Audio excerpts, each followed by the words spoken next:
Hey fiber friends, I wanted to talk about knitting machine transfer tools, which is what these are.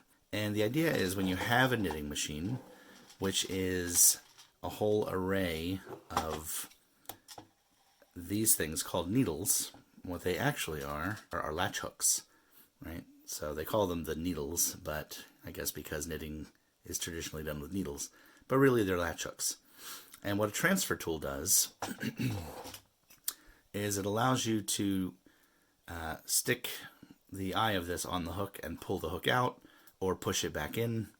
When you pull it out, the yarn pops over the latch to the back of the latch, and if the latch had been closed, the yarn will push it open and pop over the back of it. And then when you push the needle back, that yarn will ride forward, shutting the latch and riding off the end. But of course, your hook, your transfer tool is in there at that point. So when it rides off the end, it rides right onto the needle. So it's this really nice thing where you can just put your transfer tool on the hook, pull it out, push it back into the machine, and now the stitch is on there every time. It's really a nice mechanism.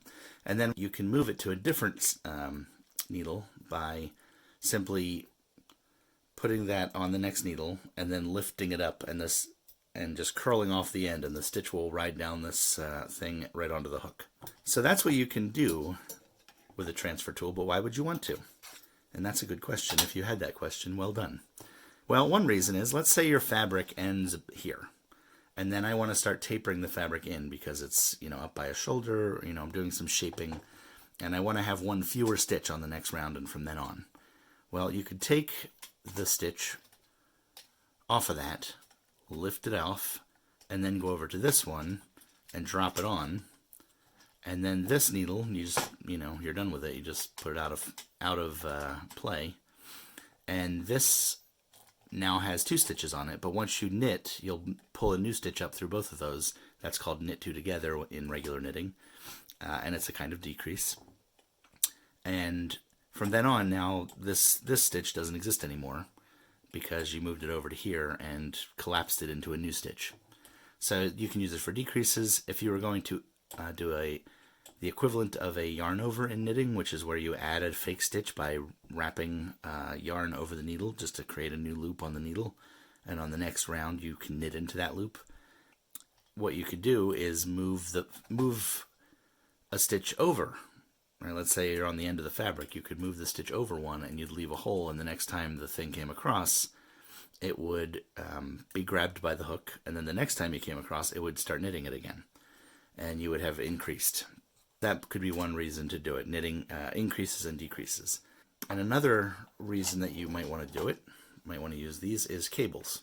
So you could grab the two stitches that are right next to each other, take them off, and then swap them and put them back on. You'd be doing a 1/1 cable. There are also handles like these that have two needles in them, spaced appropriately for your machine. They'd be in the thing like this, and there'd be a single handle, and you'd be able to grab two needles in one shot easily. And if you have two of those, you could pull 2 and 2 out and swap 2 and 2 to do 2/2 cables. Another reason that you might want to use a transfer tool is if you are doing a decrease somewhere in the middle of the fabric. So maybe the fabric goes all the way out to here, but you're doing a decrease in the middle here, and the right side all needs to move in. You do your decrease of the one, but then there's a hole there, so you have to move this one to there, and then this one to there, and then this one to there. If you had a tool that had a bunch of these in an array, you could grab all of them in one shot and move them all over one and be done in one move. People that do a lot of machine knitting end up with a whole pile of these tools of all different widths with, 2 needle and 3 needle and 4 and 5 and 6 and 10 and 14 and on and on. And that starts to add up. So that brings me finally to what I wanted to talk about, which is doing this a little bit more mathematically. So these are mock-ups of something I thought I could prototype at some point. It just seemed like a nice, clever way to keep the number of tools small while giving you a lot of options.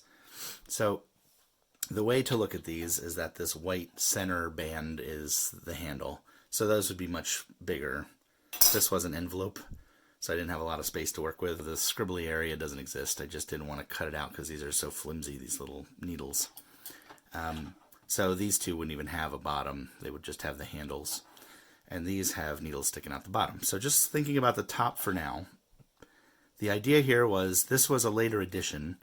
Initially I just had these, and I also had another one that had 8 needles.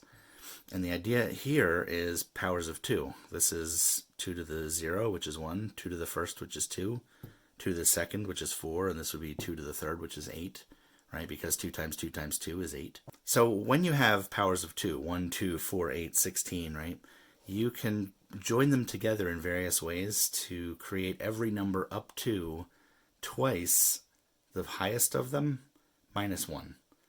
So you can see right away, this is 4. 4 times 2 is 8, minus 1 is 7, and if we joined these together, we would have a tool that had 7 of these. But you also have 1 through 7. So you can use 1 or 2, or you could join these together to use them as 3, or you could use the 4, or you could join the 1 and the 4 to get 5, or the 4 and the 2 to get 6, or all 3 of them to get 7. So you can get 1, 2, 3, 4, 5, 6, and 7 with just these 3 pieces. So I figured they'd probably have some kind of dovetail on the side where you could slide them together and they would join firmly together. The needles at the edges would be properly spaced from the edges so that when you joined them, the whole thing would be perfect to fit into the needles of your machine. So I added in a 3, and on the back of the 3 I put a 2, and on the back of the 4 I put a 1. So you could take the 1 on the back of the 4, and now you'd be able, even though it's a little awkward, this is a little weird, you could do your 1/1 cables with these. And remember, just like when you turn this tool over, it looks the same on the back. You could, this is a security envelope, so I didn't draw it on the back. But when you flip it over, this would be over here, right? It's over there now. So you could flip it over and hold it in a different hand, whatever was comfortable. You could also take the 2 on the back of the 3, and you'd have the 2 to do 2/2 cabling. You could take the 3, which was the new addition, and join the 1 and the 2, and you would have 2 3s if you needed that. You could also join either the 3 and the 1, or you could flip this around and join the 2 and the 2, and this, and you could have 4 and 4, right? You could also flip this around and have the 2 and the 3, and then the 4 and the 1, and you would have 5 and 5. I really don't think you can take 5 stitches off of here and move them 5 whole places over, but I thought it was interesting that you had that option anyway. So, I went over the 1, 2, and 4, and how that gives you everything from 1 to 7, but we also have this 3 now, so it's 7, 8, 9, 10. What about 8 and 9? You could do 2 things. You could put the 4 and the 2 2s, and you'd have 8, right? Or you could do the 4 and the 3 and the 1 and do 8. You'd have 2 ways of getting there. And then for 9, you could take off the 1 and do 4 and 3 and 2, which is 5. And I think there's even another way to do it. Yeah, you could flip this around and do all of those, and you'd have 2, 4, 6, 8, 9. So there's a bunch of ways you could get to that. It was just a little thought I had that instead of buying more and more and more of these pieces, with 5 pieces you could do 1, 2, 3, 4, 5, 6, 7, 8, 9, 10, 11, 12, 13, 14, 15, 16, 17, and 18. And you could do the 1 and 1, 2 and 2, 3 and 3, 4 and 4, 5 and 5, and you might even be able to go further than that. I'm not sure. Anyway, I just wanted to, for posterity, get this onto video. The end.